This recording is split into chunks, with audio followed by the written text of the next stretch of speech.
जनवरी है और आजकल तो दुनिया में भी देखो राम का कितना आह्वान कर रहे हैं, हाँ, तो उस परमात्मा को कितना पुकार रहे हैं और हम उस परमात्मा से मंगल मिलन मना रहे हैं, तो कितने हम भाग्यशाली हैं. സമയത്തിൻ്റെ സ്പീഡ് നമ്മൾ കാണുന്നുണ്ട് അല്ലേ. ഇന്ന് ലോകം മുഴുവൻ രാമനെ ആഹ്വാനം ചെയ്യാണ്. എന്നാൽ അല്ലേ, പരമാത്മാവിനെ തന്നെയാണ് അവർ ആഹ്വാനം ചെയ്യുന്നത്. പക്ഷെ നമ്മൾ പരമാത്മാവുമായി മംഗളമായ കൂടിക്കാഴ്ച നടത്തിക്കൊണ്ടിരിക്കുകയാണ്. उसी राम राज्य में हम जाने की तैयारी कर रहे, काफ़ी समय से तैयारी कर रहे. നമ്മൾ വളരെ കാലങ്ങളായിട്ട് ആ രാമരാജ്യത്തിലേക്ക് പോകുവാനായി തയ്യാറായിക്കൊണ്ടിരിക്കുകയാണ്. इसलिए बाबा की प्रत्यक्षता जल्दी ही होने वाली है. इसलिए बाबा कहते हैं अपने पुरुषार्थ की स्पीड को बढ़ाओ. ബാബയുടെ പ്രത്യക്ഷത വളരെ വേഗത്തിൽ ഉണ്ടാകും. അതുകൊണ്ട് പറയാണ് അല്ലേ, നമ്മുടെ പുരുഷാർത്ഥത്തിൻ്റെ സ്പീഡ് ഇപ്പോൾ വർദ്ധിപ്പിക്കണം. तो तीव्र पुरुषार्थ करना मतलब कोई रात भर जा करके योग लगाना, मौनी बाबा बन करके बैठना, किसी से बात नहीं करना, कोई जंगल में जाना, इसको तीव्र पुरुषार्थ नहीं कहेंगे. അല്ലേ, തീവ്ര പുരുഷാർത്ഥം എന്ന് പറഞ്ഞിട്ടുണ്ടെങ്കിൽ നമ്മൾ പർവ്വതത്തിൻ്റെ മുകളിൽ പോയിരുന്ന് തപസ് ചെയ്യണമെന്നോ, അല്ലെങ്കിൽ മൗനമായിരിക്കണമെന്നോ, അല്ലെങ്കിൽ കാട്ടിൽ പോയി തപസ് ചെയ്യണമെന്നോ, അതൊന്നുമല്ല അതിൻ്റെ അർത്ഥം.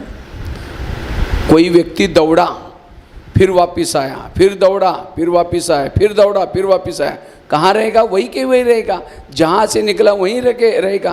ഒരാൾ ഓടുകയാണ്, ഓടിയിട്ട് തിരിച്ച് നിന്ന സ്ഥാനത്തേക്ക് തന്നെ ഓടിയെത്തുന്നു, പിന്നെ ഓടുന്നു, പിന്നെയും തിരിച്ച് അതേ സ്ഥാനത്ത് തന്നെ മടങ്ങി വരുന്നു അല്ലേ. അപ്പം അങ്ങനെ ഓടിയിട്ട് കാര്യമില്ല. तो इसी तरह हमने भी रात भर जाकर के योग लगाया, सारा दिन परचिंतन किया, सारा दिन निगेटिव सोचा, सारा दिन देह भान में रहे, जितना दौड़े थे उतना वापस आए. ഒന്ന് ആലോചിച്ച് നോക്കി, രാവിലെ നമ്മൾ അമൃതവേള യോഗ വളരെ പവർഫുള്ളായിട്ട് ചെയ്തു. അത് കഴിഞ്ഞിട്ട് പകൽ മുഴുവൻ നമ്മൾ പരചിന്തനം ചെയ്തു അല്ലേ. നമ്മൾ നമ്മുടെ സമയം പാഴാക്കി കളഞ്ഞു, അങ്ങനെ മറ്റുള്ളവരെക്കുറിച്ച് ചിന്തിച്ചു അല്ലേ. ഇങ്ങനെ വരുമ്പോഴേക്കും എന്ത് സംഭവിക്കുന്നു? അതായത് നമ്മൾ ആ പുരുഷാർത്ഥം പകൽ മുഴുവൻ കൂടെ കൊണ്ടുപോയില്ലെങ്കിൽ നമ്മൾ എന്താണ്, ഇവിടുന്ന് ഓടിയിട്ട് അതേ സ്ഥലത്തേക്ക് തന്നെ തിരിച്ചെത്തിയ പോലെയാവും. तीव्र पुरुषार्थ मतलब अपने संकल्प को बचाना, किसी का परचिंतन ना करना, सदा बाबा के श्रीमत प्रमाण चलना, हमारे जो ब्राह्मणों के नियम है मर्यादा उस प्रमाण चलना, ये है तीव्र पुरुषार्थ. അല്ലേ, തീവ്ര പുരുഷാർത്ഥം എന്ന് പറഞ്ഞാൽ എന്താണ്? തീവ്ര പുരുഷാർത്ഥം എന്ന് പറഞ്ഞാൽ തൻ്റെ സങ്കല്പങ്ങളെ വ്യർത്ഥമാക്കി കളയരുത്, പരചിന്തനം ചെയ്യരുത് അല്ലേ, മറ്റുള്ളവരെ പറ്റി ചിന്തിച്ച് നമ്മുടെ സമയം കളയരുത് അല്ലേ. അപ്പോൾ അങ്ങനെ നമ്മുടെ സമയം പാഴാക്കി കളയരുത്, നമ്മുടെ വാക്കുകൾ പാഴാക്കി കളയരുത്. അപ്പോൾ അതാണ് തീവ്ര പുരുഷാർത്ഥം എന്ന് പറഞ്ഞാൽ ബാബ നൽകിയ ദിനചര്യയിലൂടെ ജീവിക്കുക, പൂർണ്ണമായിട്ടും ബാബയുടെ ശ്രീമത്തിലൂടെ ഓരോ കർമ്മങ്ങളും ചെയ്യുക. क्योंकि तीव्र पुरुषार्थ करने से आपका जमा होना चाहिए. अगर आप पुरुषार्थ करते जमा नहीं है, अनुभव नहीं है, आपका तीव्र पुरुषार्थ नहीं है. നമ്മൾ പുരുഷാർത്ഥം ചെയ്യുമ്പോൾ നമ്മുടെ പുണ്യത്തിൻ്റെ സ്റ്റോക്ക് നിറയുന്നില്ല, ഈശ്വരീയ ഖജനാവുകൾ നിറയുന്നില്ല എങ്കിൽ അല്ലേ, തീർച്ചയായിട്ടും ബാക്കി നമ്മൾ എന്തെല്ലാം സേവ ചെയ്യുന്നു അല്ലെങ്കിൽ പുരുഷാർത്ഥം ചെയ്യുന്നു, പക്ഷെ നമ്മുടെ ആത്മാവിലേക്ക് ആത്മ ഉന്നതി ഉണ്ടാകുന്നില്ലെങ്കിൽ ഒരു പ്രയോജനവുമില്ല. क्योंकि अब हमें वापिस जाना है, इसके लिए एवर रेडी बनो. അതുകൊണ്ട് തിരിച്ച് നമുക്ക് വീട്ടിലേക്ക് മടങ്ങി പോകണം, അതിനുവേണ്ടി എവർ റെഡിയാകൂ. तो कौन कौन एवर रेडी? हाथ खड़ा करो. ആരൊക്കെ എവർ റെഡിയാകും? കൈ ഉയർത്തു. जाने के लिए तैयार है? പോകാൻ തയ്യാറായിരിക്കുന്നു? अच्छा, सभी ने हाथ खड़ा किया, बहुत अच्छा है. सभी ने हाथ तो खड़ा किया, लेकिन तैयार किसको कहेंगे? എല്ലാവരും കൈ ഉയർത്തി, പക്ഷെ തയ്യാറായി എന്ന് എങ്ങനെയാ പറയാൻ പറ്റുക? तैयार अर्थात जिसकी एक सेकंड में अशरीरी स्थिति बनती है, जिसके अंदर कोई पुराने संस्कार नहीं, कोई विकार नहीं, कई जन्मों के सारे विकर्म विनाश कर दिया, वो है तैयार. जो सदा निराकारी विधेयी अशरीरी में रहता है वो है तैयार. जिसके संस्कार देवताओं के समान है वो है तैयार. അപ്പോൾ ആരാണ് യഥാർത്ഥത്തിൽ തയ്യാറെന്ന് പറയുന്നത്? ഒരു സെക്കൻഡിൽ നമുക്ക് അശരീരി സ്ഥിതിയിൽ ഇരിക്കാൻ പറ്റുന്നുണ്ടോ? നിരാകാരി സ്ഥിതിയിൽ ഇരിക്കാൻ പറ്റുന്നുണ്ടോ അല്ലേ? നമ്മൾ നമ്മുടെ ഉള്ളിലെ പഞ്ചവികാരങ്ങളെ ജയിച്ചിട്ടുണ്ടോ അല്ലേ? എങ്കിലാണ് നമ്മൾ എവർ റെഡി. സെക്കൻഡിൽ ദേവതയുടെ സംസ്കാരത്തിലേക്ക് നമുക്ക് വരാൻ പറ്റുന്നുണ്ടോ? നമ്മളിൽ എപ്പോഴും ആ ദേവതാ സംസ്കാരം ദേവതാ ജീവിതമാണോ? और जिसको लगता है सचमुच मैं बीके बन करके जो जीवन में पाना था, मज़े आ गए, मैंने कोई गलत काम नहीं किया, मैंने बहुत अच्छा काम किया, मैंने बहुत सेवाएं की, बहुत पुण्य जमा किया, वो है तैयार। അല്ലേ, ബാബയുടെ കുട്ടിയായിട്ട് യാതൊരു പാപങ്ങളും ചെയ്തില്ല, യാതൊരു തെറ്റുകളും ചെയ്തില്ല, ധാരാളം പുണ്യകർമ്മങ്ങൾ ചെയ്തു, ശ്രേഷ്ഠകർമ്മങ്ങൾ ചെയ്തു, അല്ലേ, തൻ്റെ ആത്മാവിനെ ഉയർത്താനുള്ള ശ്രേഷ്ഠമായിട്ടുള്ള പുരുഷാർത്ഥം ചെയ്തു എങ്കിലാണ്, പുണ്യം നിറച്ചിട്ടുണ്ടെങ്കിലാണ് അല്ലേ നമ്മൾ തയ്യാറായി എന്ന് പറയാൻ പറ്റുള്ളൂ. तैयार उसको कहेंगे जिसने अपने आने वाली सत्युग दुनिया में बहुत सारी प्रजा बनाई, बहुत लोगों को ज्ञान सुनाया, वो है तैयार। मैंने आज तक किसी को एक को भी ज्ञान नहीं सुनाया, एक को भी बीके नहीं बनाया, प्रजा नहीं बनाई, वो काय का तैयार है? അപ്പോൾ നമ്മൾ തയ്യാറെന്ന് പറഞ്ഞാൽ എന്താർത്ഥം? വരാൻ പോകുന്ന സത്യുഗ രാജ്യത്തിലേക്ക് ധാരാളം പ്രജകളെ തയ്യാറാക്കണം, അല്ലേ? അപ്പം അങ്ങനെ അത്രയും പ്രജകളെ നമ്മൾ തയ്യാറാക്കിയോ, ധാരാളം പേർക്ക് നമ്മൾ ബാബയുടെ ജ്ഞാനം പകർന്നു കൊടുത്തോ, ബാബയുടെ പരിചയം കൊടുത്തോ, അപ്പോഴേ നമ്മൾ തയ്യാറായി എന്ന് പറയാൻ പറ്റുള്ളൂ. आजकल कई दुनिया के लोग भी कहते हैं, भगवान मुझे उठा लो, बहुत समस्या है, मुझे लेके चलो, उसको तैयार थोड़ी कहेंगे. ലോകത്തിലുള്ളവരും പറയാറുണ്ട്, ഭഗവാനെ ഞങ്ങളെ എളുപ്പം വിളിച്ചുകൊണ്ട് പോകൂ, അല്ലേ, ഞങ്ങളെ എത്രയും പെട്ടെന്ന് ഇവിടെ നിന്ന് കൊണ്ടുപോകൂ, കാരണം ഇവിടെയുള്ള പ്രശ്നങ്ങളും പ്രതിസന്ധികളും കാരണം ഇതിനൊക്കെ നേരിടാനുള്ള ബുദ്ധിമുട്ട് കാരണം ഞങ്ങളെ കൊണ്ടുപോകും. അതിനെ നമ്മൾ തയ്യാറെന്ന് പറയാൻ പറ്റുമോ? कई इसीलिए हाथ खड़ा करते हैं, रोज़ अमृत वाला उठो, रोज़ सेंटर पर आओ, रोज़ बाहर का भोजन नहीं खाओ, इसीलिए बाबा मैं तैयार हूँ, लेके चलो, उसको तैयार थोड़ी कहेंगे. क्या बोला आप कई इसीलिए हाथ खड़ा करते हैं, रोज़ अमृत वाला उठो, रोज़ मुरली सुनो, इस कलयुग दुनिया में रहो, रोज़ बाहर का, इसीलिए कई को सोचते हैं कि अब बाबा लेके चलो, सारी जो करना है इसकी झंझट पूरी हो जाएगी. അല്ലേ, ഇപ്പോൾ നമ്മൾ ദിവസം അമൃതവേള യോഗ ചെയ്യുന്നു, അല്ലേ, നമ്മൾ പുരുഷാർത്ഥം ചെയ്യുന്നു, മുരളി കേൾക്കുന്നു, അല്ലേ, പിന്നെ നമ്മൾ വിചാരിക്കുന്നത് ഈ ലോകത്തിൽ ധാരാളം പ്രോബ്ലംസ് അല്ലെങ്കിൽ പരീക്ഷണങ്ങൾ നമ്മൾ നേരിടേണ്ടി വരുന്നു, ഇതിൽ നിന്നൊക്കെ ഒന്ന് ഫ്രീ ആകാലോ, അതുകൊണ്ട് എന്നെ കൊണ്ടുപോകൂ എന്ന് വിചാരിക്കുന്നതിൽ കാര്യമുണ്ടോ? इसलिए अब हमें तीव्र पुरुषार्थ करके, क्योंकि अब हमारे पास समय बहुत कम है. हाँ, वैसे तो बाबा ने संगम युग 100 साल का कहा था, और अभी तो 88 साल लगभग पूरा होने जा रहे हैं. അല്ലേ, സംഗമയുഗം എന്ന് പറയുന്നത് 100 വർഷമാണ്, അതിലെ 88 വർഷങ്ങൾ കടന്നു പോവുകയാണ്. अभी हमारे हाथ में केवल 12, 13, 14 साल बाकी है. അല്ലേ, ഒരു 14 വർഷം ബാക്കിയുണ്ട്. लेकिन ये 14 साल आपका शरीर रहेगा या नहीं रहेगा, क्या भरोसा है? ഈ 14 വർഷം നമ്മുടെ ശരീരം ഉണ്ടാകുന്ന എന്തെങ്കിലും ഉറപ്പുണ്ടോ, ഗ്യാരണ്ടി ഉണ്ടോ? मम्मा कहती थी हर घड़ी को अंतिम घड़ी समझो. അതുകൊണ്ടാണ് മമ്മ പറഞ്ഞത് ഓരോ നിമിഷവും അന്തിമ നിമിഷമാണെന്ന് മനസ്സിലാക്കൂ. इसलिए अब हमें एक एक पल, एक एक सेकंड ऐसा पुरुषार्थ करना है जो जन्म जन्मांतर के मेरे विकर्म विनाश होते जाए, भविष्य के लिए मेरे संस्कार अच्छे बनते रहें. इसलिए अब हमें तीव्र पुरुषार्थ करना है. അതുകൊണ്ട് ഇപ്പോൾ നമ്മൾ നമ്മുടെ ഓരോ ശ്വാസവും ഓരോ നിമിഷവും നമ്മൾ പുരുഷാർത്ഥത്തിൽ സഫലമാക്കണം, അല്ലേ? അങ്ങനെ നമ്മൾ സഫലമാക്കണം എന്ന് വെച്ചാൽ നമുക്ക് നമ്മുടെ വളരെ സഹജമായി നമുക്ക് നമ്മുടെ സമ്പൂർണ്ണതയിലേക്കും സമ്പന്നതയിലേക്കും പോകാൻ കഴിയണം, സത്യയുഗത്തിലെ ആ സംസ്കാരത്തിലേക്ക് നമുക്ക് വരുവാൻ കഴിയണം. मेरा समय वेस्ट ना जाए, मेरे श्वास वेस्ट न जाए, हर पल कर्म योगी സദാ ബനാ करके रहे. നമ്മുടെ സമയം വേസ്റ്റ് ആകരുത്, സങ്കല്പം വേസ്റ്റ് ആകരുത്, നമ്മൾ ഓരോ നിമിഷവും കർമ്മയോഗിയായിട്ട് നമ്മുടെ ജീവിതം സഫലമാകണം. तो हम तीव्र पुरुषार्थ करने के लिए क्या धारणा करें, क्या पुरुषार्थ करें जो मेरा तीव्र पुरुषार्थ रहे, सदा निरंतर योगी बन करके रहे. തീവ്ര പുരുഷാർത്ഥം ചെയ്യാൻ, നിരന്തര യോഗിയായിരിക്കാൻ നമ്മൾ എന്ത് ധാരണയാണ് ചെയ്യേണ്ടത്, എന്ത് പുരുഷാർത്ഥമാണ് ചെയ്യേണ്ടത്?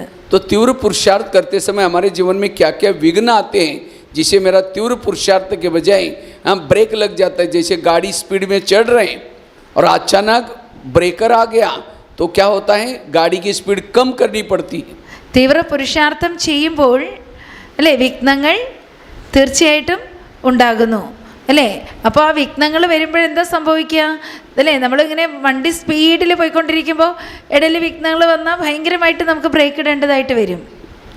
तो हमारे तीव्र पुरुषार्थ के कौन से ब्रेकर्स हैं, और उस ब्रेकर को तोड़ो, और तब जाकर के आपका तीव्र पुरुषार्थ हो जाएगा, समय पर मंजिल तक पहुंच जाएंगे. അതുകൊണ്ട് നമ്മുടെ തീവ്ര പുരുഷാർത്ഥത്തിൻ്റെ പാതയിൽ എന്തെല്ലാം തടസ്സങ്ങൾ വരുന്നുണ്ട്, ആ തടസ്സങ്ങളെ സമാപ്തമാക്കി എങ്ങനെ നമുക്ക് തീവ്ര വേഗതയിൽ നമ്മുടെ ലക്ഷ്യത്തിലേക്ക് എത്തിച്ചേരാം. क्योंकि जैसे ट्रेन चलने के समय 3 सीटी मारी जाती है, 2 सीटी तो लग गई, हाँ, उसके बाद अब तीसरी लास्ट की सीटी होगी, ट्रेन चल पड़ेगी. എങ്ങനെ ട്രെയിൻ പോകുന്നതിന് മുമ്പായിട്ട് 3 വിസിൽ വിളിക്കും. 2 വിസിൽ വിളിച്ച് കഴിഞ്ഞിട്ട് 3ാമത്തെ വിസിൽ വിളിച്ച് കഴിഞ്ഞാൽ ട്രെയിൻ സ്റ്റാർട്ടായി കഴിഞ്ഞു. जैसे कल हम लोग स्टेशन पर गए, जैसे गए बस सीढ़ी उतर रहे थे तब तक ट्रेन चल पड़ी. ആലപ്പുഴയിൽ നിന്ന് ഇങ്ങോട്ട് വരാൻ വേണ്ടിയിട്ട് ട്രെയിനിൽ കയറാൻ വേണ്ടിയപ്പോൾ ഒരു 2 മിനിറ്റൊക്കെ ഉണ്ടായിരുന്നുള്ളൂ. അപ്പോൾ അവിടേക്ക് സ്റ്റെപ്പ് കയറി ഇങ്ങനെ ഇറങ്ങി അവിടെ ചെല്ലുമ്പോഴേക്കും 3ാമത്തെ വിസിൽ വിളിച്ചു, വണ്ടി പോയി. तो इसलिए तो तीव्र पुरुषार्थ के कौन से ब्रेकर्स है जो मेरा पुरुषार्थ कमज़ोर हो जाता है, ढीला हो जाता है, वो ब्रेकर के ऊपर हमने चर्चा करेंगे. അപ്പോൾ നമ്മളുടെ തീവ്ര പുരുഷാർത്ഥത്തിൽ എന്താണ് നമുക്ക് തടസ്സം സൃഷ്ടിക്കുന്നത്, ആ തടസ്സങ്ങളെക്കുറിച്ച് നമുക്കിന്ന് ചർച്ച ചെയ്യാം. तो सबसे पहला ब्रेकर है पर चिंतन, पर दर्शन करना, किसी के दोष देखना. കിസിക്ക ദോഷ് ദേഖന. അപ്പം നമ്മൾ നമ്മുടെ തീവ്ര പുരുഷാർത്ഥത്തിൻ്റെ മാർഗത്തിൽ ഏറ്റവും വലിയ തടസ്സം എന്ന് പറയുന്നത് നമ്മളെ ലക്ഷ്യത്തിലെത്തിക്കാത്തത് പരചിന്തനം, പരദർശനം.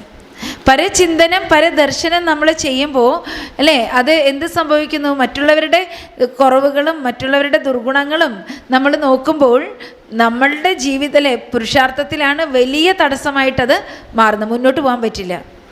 क्योंकि जब हम किसी के दोष देखते हैं, अवगुण देखते हैं, पर चिंतन करते हैं, तो हम कर्म योगी नहीं बन सकते.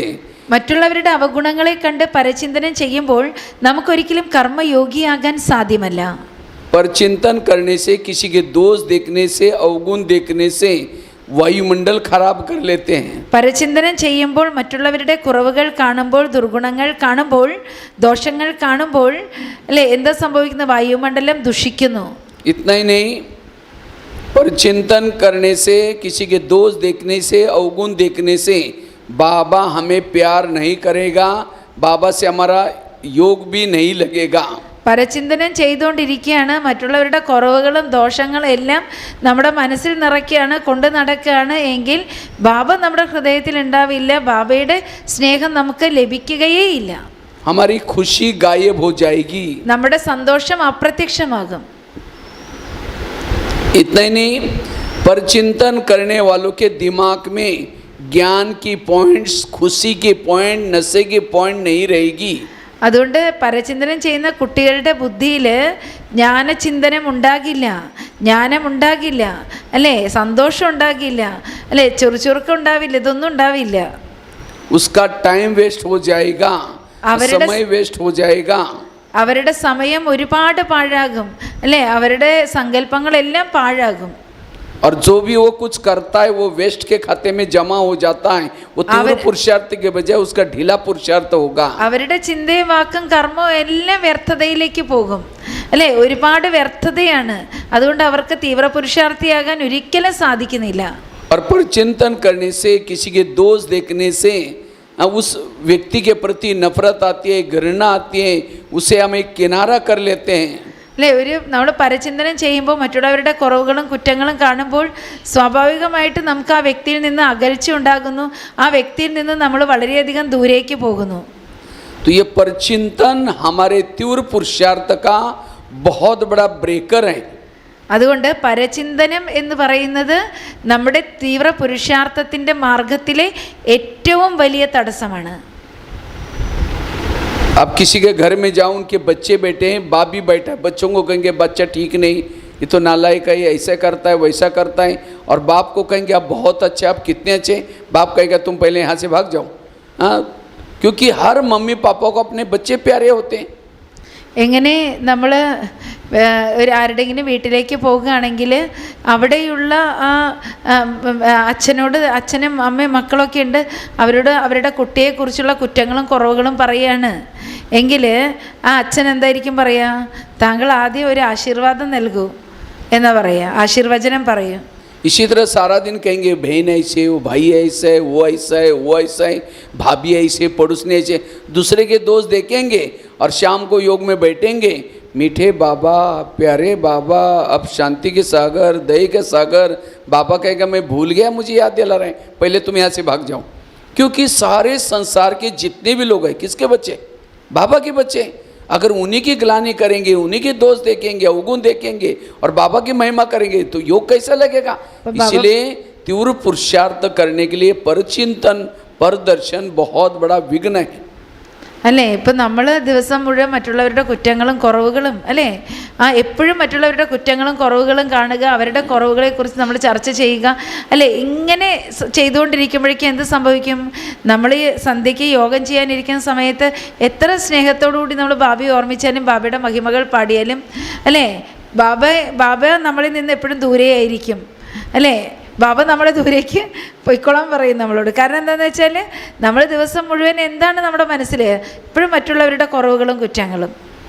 और सरस्वती किसके ऊपर बैठे? हंस के ऊपर बैठे, कौवे के ऊपर सरस्वती माँ थोड़ी बैठी है। इसी तरह जो परचिंतन करता है, परदर्शन करता है, उसके दिमाग में ज्ञान की सरस्वती, ज्ञान के पॉइंट्स नहीं बैठ सकेंगे। അതുകൊണ്ട് സരസ്വതി എങ്ങനെയാണ്? ഹംസവാഹിനിയാണ് അല്ലേ, ഹംസത്തിൻ്റെ മേലെയാണ് ഇരിക്കുന്നത്.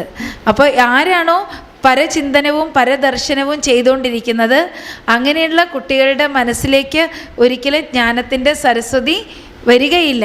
അവരുടെ മനസ്സിൽ ജ്ഞാനമുണ്ടാവില്ല, ജ്ഞാനത്തിൻ്റെ പോയിന്റുകളും ജ്ഞാനചിന്തനവും ഉണ്ടായിരിക്കില്ല. अब जब सरस्वती नहीं बैठी, दिमाग में ज्ञान ही नहीं है, तो उसको जो चेहरे में खुशी होनी चाहिए, जो आत्मिक स्थिति होनी चाहिए, जो मनन चिंतन करना चाहिए, जो परमधाम दिखना चाहिए, सारा बंद हो जाता है। इसीलिए पुरुषार्थ ढीला होने का कारण है ये पर चिंतन पर दर्शन। അതുകൊണ്ട് പരചിന്തനം ആരാണോ ചെയ്തുകൊണ്ടിരിക്കുന്നത് അല്ലേ, ആ കുട്ടികൾക്ക് ഒന്ന് ജ്ഞാനമാകുന്ന സരസ്വതി അവരുടെ മനസ്സിലുണ്ടാവില്ല. അവർക്ക് ജ്ഞാനത്തെ ധാരണ ചെയ്യാൻ പറ്റില്ല, ജ്ഞാനമനനം ചെയ്യാൻ പറ്റില്ല, ബാബയുടെ ഓർമ്മയിലിരിക്കാൻ പറ്റില്ല അല്ല. ഇതൊന്നും അവരുടെ മനസ്സിൽ ബാബ നൽകുന്ന ഈ ജ്ഞാനം ഉണ്ടായിരിക്കില്ല, അതിനവിടെ സ്ഥാനമില്ല. പകരം അവരുടെ മനസ്സിൽ മുഴുവൻ ആ ചപ്പുചവറുകളാണ്. इतना ही नहीं, परचिंतन करने वालों के बुद्धि को ताला लग जाता है। अब जिसके बुद्धि को ताला लगा हुआ है, बुद्धि बंद है, उसको ना परमधाम दिखता है ना परमात्मा दिखता है, बुद्धि भटकती है, मन भटकता है, वो पुरुषार्थ ढीला हो गया। तीव्र पुरुषार्थ के बजाय उसकी 0 स्पीड हो गई। അല്ലേ, ആരാണോ പരചിന്തനം ചെയ്യുന്നത് അവരുടെ ബുദ്ധി ലോക്കായി പോവും. ബുദ്ധി ലോക്കായി പോകുമെന്ന് പറഞ്ഞാൽ പിന്നെ ബാബയെ ഓർമ്മിക്കാൻ പറ്റില്ല അല്ലേ. ബാബയുടെ അടുക്കൽ നമ്മൾ ഇരിക്കുന്നതൊന്നും ഭാവനയിൽ കാണാൻ പറ്റില്ല, അനുഭവം ചെയ്യാൻ പറ്റില്ല, ജ്ഞാനം ബുദ്ധിയിലിരിക്കില്ല. പുരുഷാർത്ഥം വളരെ അയഞ്ഞു പോകും, ലൂസാവും. പുരുഷാർത്ഥത്തിൽ വളരെയധികം നമ്മൾ പിന്നോട്ട് പോകും. इसलिए जैसे कोई फैक्ट्री से धुआं निकलता है तो गवर्नमेंट क्या करते हैं?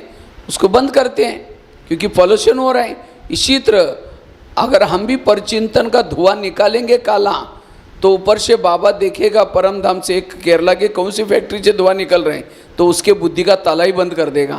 अब जिसका ताला बंद हो गया वो कहीं नहीं रहा। इसलिए ये परचिंतन की धारणा के ऊपर कई बार मुरली में बाबा कहते हैं, बच्चे झगमई नहीं करो, बच्चे किसी का परचिंतन नहीं करो। ये क्यों कहता है? क्योंकि इससे हमारा पुरुषार्थ में ढीलापन आता है।